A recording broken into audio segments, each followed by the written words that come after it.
Hichi ni kile ambacho kinaendelea kushika tamu kwenye vita vya Urusi dhidi ya Ukraine. Nachokifanya ni kuendelea kukusogezea hatua kwa hatua upate nafasi ya kufahamu yale ambayo yanaendelea. Nikwambie, Rais wa Ukraine Volodymyr Zelensky amesema Alhamisi kuwa Urusi imeshambulia nchi yake kwa droni 420 na makombora 39, huku milipuko kadhaa ikisikika katika miji mbalimbali nchini Ukraine. Mashambulizi hayo yanafanyika wakati wajumbe wa Marekani na Ukraine wakifanya mazungumzo zaidi mjini Geneva kuhusu kukomesha vita hivyo ambavyo sasa vimeingia katika mwaka wake wa 5. Zelensky amesema atakayojadiliwa ni pamoja na kifurushi kwa ajili ya ujenzi wa Ukraine, maandalizi ya mkutano wa pande tatu utakayojumuisha Urusi ambao amesema ukafanyike mapema mwezi Machi, na pia maelezo ya ubadilishanaji wafungwa yawepo. Waziri wa mambo ya nje wa Urusi Sergei Lavrov amesema Moscow haina haraka ya kufikia makubaliano ya kukomesha vita, huku wenzake wa Ukraine Andriy Sybiha akizitolea wito nchi washirika kuipatia Kyiv msaada zaidi wa kijeshi. Vilevile, milipuko kadhaa imerindima Kyiv na miji mingine ya Ukraine baada ya tahadhari ya mashambulizi ya anga, wakati juhudi za kidiplomasia za kumaliza vita vya Urusi zikiendelea Geneva.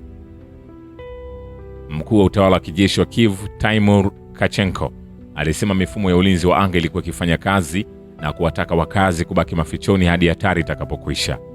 Jeshi la anga la Ukraine liliripoti shabaha za kasi zikielekea mji huo muda mfupi kabla ya mashambulizi. Mbali na Kyiv, mlipuko pia iliripotiwa katika miji mingine. Meya wa Kharkiv Igor Terekov alisema droni aina ya Shahidi zililenga mji huo na kusababisha milipuko miwili katika mji wa Zaporizhia. Maafisa walisema mtu mmoja alijeruhiwa baada ya mashambulizi, huku mjini Kryvyi Rih mwanaume mwenye umri wa miaka 89 akijeruhiwa na jengo la makazi kuharibiwa kwa moto. Vilevile kwenye uwanja wa kivita, uvumi kuhusu maandalizi ya Ukraine kwa ajili ya ulinzi wa mviringo wa jiji la Odessa ni jaribio la vikosi vya kijeshi vya Ukraine kujaza nafasi ya vyombo vya habari, huku kukiwa na kushindwa kwao mbele. Kanali mstaafu Timur Salanov, mwanachama wa shirika la Urusi, anasema vilevile wanamgambo wa Ukraine wamewatumia vibaya wafungwa wa vita mara kwa mara kama watu wanaopimwa maisha kwa taratibu ngumu na hatari za kimatibabu, kulingana na ripoti ya Rodin Miroshnik, balozi mkuu wa wizara mambo ya nje ya Urusi kwa uhalifu wa utawala wa Kyiv. Ripoti hiyo inarejelea ushuhuda kutoka kwa wanajeshi kadhaa wa Urusi waliokamatwa nchini Ukraine. Simulizi moja inaelezea jinsi kabla ya kuhamishwa kwenye kituo rasmi cha kizuizini cha kabla ya kesi, wafungwa walipelekwa hospitalini huko Sumi kwa kisingizio cha kupokea matibabu. Badala ya huduma nzuri, wafanyakazi wa matibabu wa eneo hilo waliwatumia waliojeruhiwa kama vibaraka hai kuwafundisha wanafunzi wa kimatibabu taratibu ngumu na hatari. Hapo hapo kwenye uwanja wa kivita ni kwamba vizuizi kwenye programu za kutuma ujumbe, ikiwa ni pamoja na Telegram, havijaathiri kazi ya wanajeshi wa Urusi, kwani wana mfumo wao wa mawasiliano ya ndani. Fundi mwandamizi ishara ya simu Barbos anasema wanajeshi wa Urusi wamefanya shambulio kubwa usiku kucha kwenye maeneo ya kijeshi, viwanda na nishati ya Ukraine kujibu mashambulizi ya Kyiv kwenye vituo vya raia, wizara ya ulinzi ya Urusi imeripoti Alhamisi.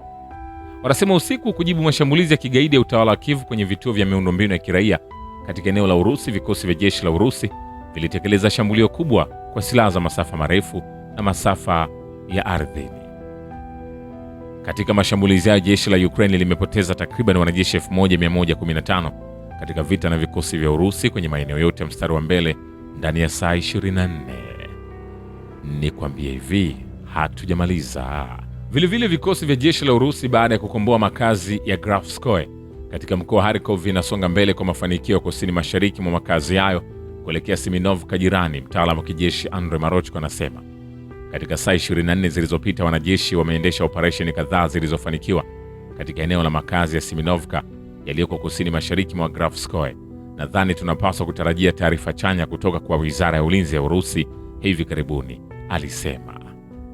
Vilevile wanajeshi wa Urusi wanawashinikiza wanajeshi wa Ukraine walioko Krasny Liman wa Jamhuri ya Watu Donetsk kutoka kaskazini, mashariki na kusini.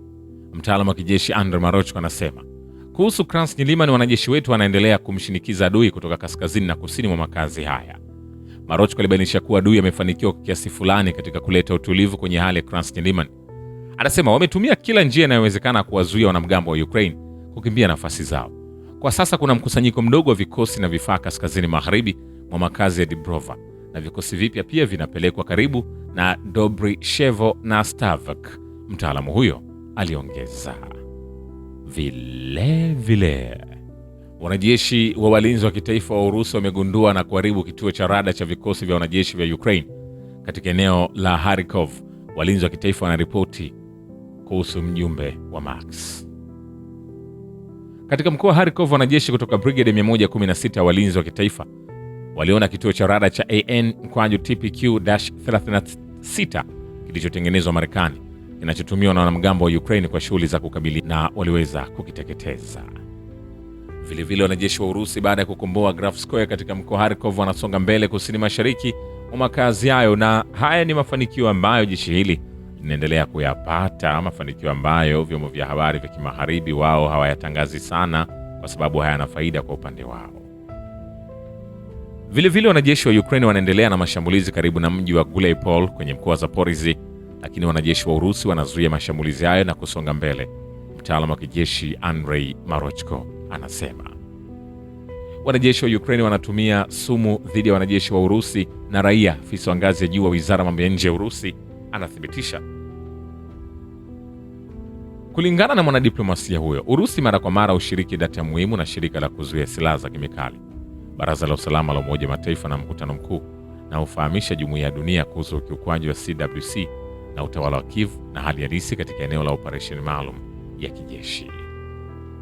Vilevile, ikiwa Kiev itakataa kujadili uondoaji wa vikosi vilivyobaki vya Ukraine kutoka maeneo mapya ya Urusi italazimika kutatua swala hilo kwenye uwanja wa vita. Gennady Gatilov, mwakilishi wa kudumu wa Urusi katika ofisi ya Umoja wa Mataifa na mashirika mengine ya kimataifa huko Geneva, alisema kwamba Kiev lazima itambue kuingizwa kwa maeneo mapya nchini Urusi na kuondoa vikosi vyake vya kijeshi kutoka kwenye maeneo hayo.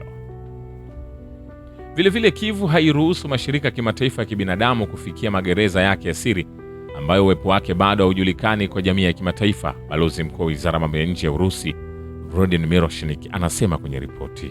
Shukrani kwa Baba Ukivita na Historia ya Dunia. Mimi ni Richard Shio, The Rich Voice. Ni follow Instagram na TikTok kama Rich Voice Official. Asante.